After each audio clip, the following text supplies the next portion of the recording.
Hi అండి, ఎలా ఉన్నారండి అందరూ? Welcome back to my channel. It's me Padma. ఈరోజు మన టీవీలో ఒక మంచి విషయం చెప్పబోతున్నానండి. భార్యాభర్తలు ఒకరినొకరు అర్థం చేసుకునే విధానం గురించి ఈ కథ ఆధారపడి ఉన్నదండి. కథలోకి వెళ్ళిపోదామా? భార్యాభర్తలు చాలా కాలం తర్వాత ఒకే చోట కూర్చొని టీ తాగుతున్నారు. ఎందుకంటే ఆ రోజు వారి 25వ పెళ్లి రోజు. గతంలో మాదిరిగా కాకుండా వారు ఇద్దరూ కలిసి కూర్చొని సమయం గడపడం తగ్గిపోయింది. వారి మధ్య ఎందుకు దూరం పెరుగుతుందో వారికే అర్థం కావట్లేదు. టీ తాగుతున్నప్పుడు భార్య మౌనాన్ని ఛేదించి, మీతో నేను చాలా విషయాలు మాట్లాడాలండి అని చెప్పింది. ఈ మధ్య మనం ఇద్దరం కలిసి కూర్చోవటానికి కూడా సమయం ఉండటం లేదు అని అన్నది. ఈ విషయం గురించి నేను చాలా ఆలోచించి ఈ పరిస్థితిని పరిష్కరించడానికి ఒక ఉపాయం కనుగొన్నాను అని చెప్పింది. మీరు అంగీకరిస్తే నేను అది మీకు చెప్తాను అని చెప్పింది. భర్త తల ఊపాడు. భార్య టేబుల్పై 2 డైరీలను తీసుకువచ్చి పెట్టింది. ఈ 2 డైరీలలో ఒకటి మీకు, మరొకటి నాకు. ఇకపై మన ఇద్దరి మధ్య ఏవైనా ఫిర్యాదులుంటే వాటిని మన సొంత డైరీలలో రాసుకుందామన్నది.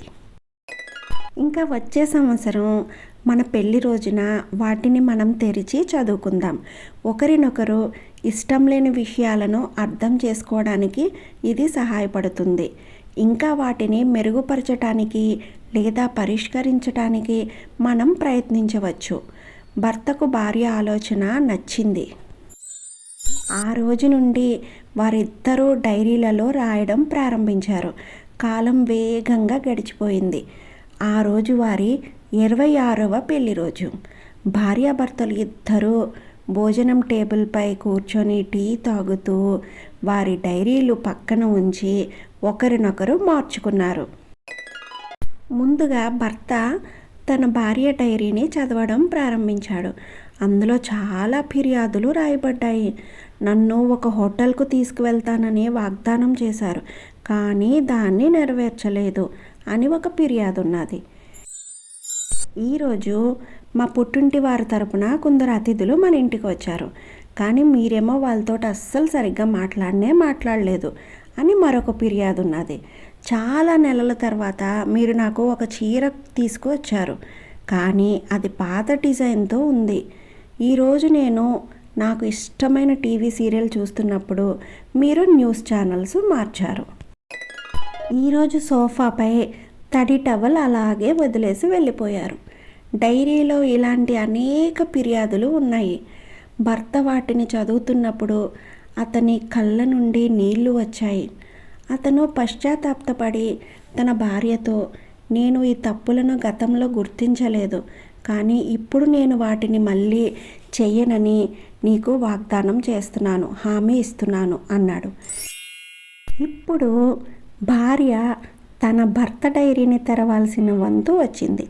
చాలా పేజీలు తిప్పిన భార్య కానీ ఆ డైరీ పూర్తిగా ఖాళీగా ఉండటాన్ని చూసింది. అందులో ఒక్క పదం కూడా రాయబడలేదు. ఆశ్చర్యపోయింది భార్య. మీరు డైరీలో ఏమీ రాయలేదేంటి అని అడిగింది. భర్త, చివరి పేజీ చూడు, నేను అక్కడ ఏదో రాశాను అని సమాధానం ఇచ్చాడు. ఆ పేజీలో అతను ఇలా రాశాడు: ఇన్ని సంవత్సరాలుగా నీవు నా కోసం, మన కుటుంబం కోసం చాలా త్యాగాలు చేశావు, మాకు ఎంతో ప్రేమను ఇచ్చావు, కాబట్టి ఈ డైరీలో నీకు వ్యతిరేకంగా ఏమీ రాయలేకపోయాను. ఇంకా నీలో ఏ లోపాలను కూడా కనుగొనాలని నాకు ఎప్పుడూ అనిపించలేదు. నీలో ఏ లోపాలు లేవని కాదు, కానీ నీ ప్రేమ, అంకిత భావం మరియు త్యాగాలతో పోలిస్తే నీ లోపాలు చాలా చిన్నవి. నా లెక్కలేనన్ని తప్పులను పట్టించుకోకుండా ఈ సవాలుతో కూడిన జీవితంలో నా పక్కన ఒక నీడలా నిలబడ్డావు. ఒకరు తమ నీడలో తప్పులను ఎలా కనుగొనగలరు? ఇప్పుడు భార్య కళ్ళు కన్నీళ్లతో నిండిపోయాయి. ఆమె తన భర్త చేతిలో ఉన్న తన ఫిర్యాదు డైరీని తీసుకొని చింపి దాన్ని కాల్చేసింది. ఈ కథ మీకు నచ్చినట్లయితే please like, share and subscribe my channel and keep supporting me. Thank you.